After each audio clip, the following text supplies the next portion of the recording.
Alright, now it's for Mike, Herschel, or anybody else. If you looked at the little video on the Boogie Woogie bass shuffle, again, it's just going up each string. So 3rd fret, 2nd fret, 5th fret, 2nd fret, 3rd fret, 2nd, 5th, 2nd, 1st. And the key of G is G, B, D, E, F, E, D, B, G. Take that pattern and put it over top of any chord. Whatever your root note is, you just put that pattern right on top of it. Then you go up to the C chord. Go up to the D note. C note. G note.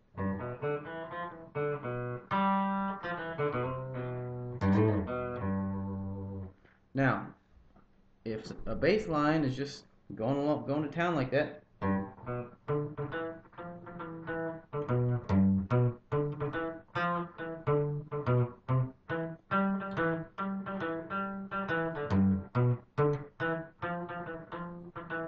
what does the guitar player do over top of it?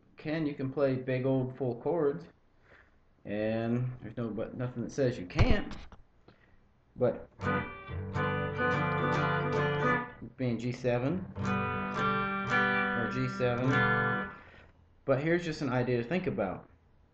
Bass is already playing the root note, so we don't need to play any G's. We don't need to play a G here, or here, or here, or here.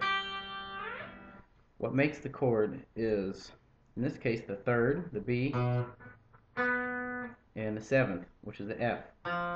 So one of the easiest ways to play along with that kind of thing, it's in G, C, D, back to C, and back to G, and it goes round and round and round forever in a 12-bar pattern, is if you play these two notes, your F and your B. Believe it or not, that's going to sound like a G7. If you make a G7 like that, you're going to see it's buried right in there. It's in there. These two notes.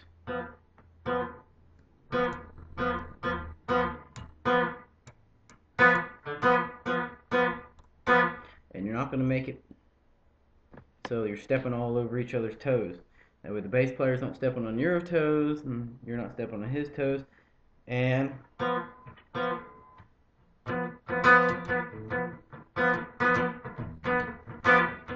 now, obviously, again, pardon songs aren't blues, and they're not swing and jump blues or anything like that.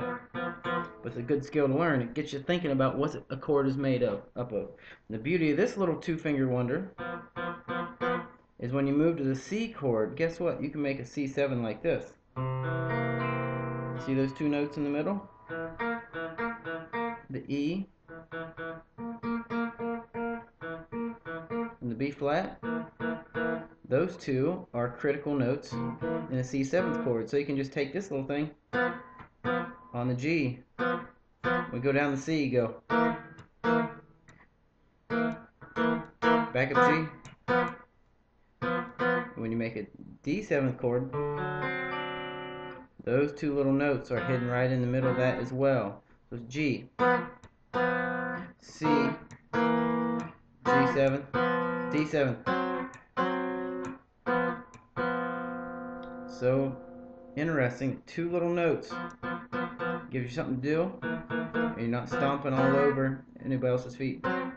D, C, G. Give it a try. Think about it a little bit. Make the G7. Find those two notes within it. Make the C7. Find those two notes that are in it. Make the D7. Find those two notes that are in it. And see how that makes sense. You just take and go. Doesn't sound like it's parts of those chords, but they really are. They're hidden in there. Keeps things simple. Keeps them from getting messy. And again, might not be our kind of music exactly, but it's worth thinking about. Thank you guys.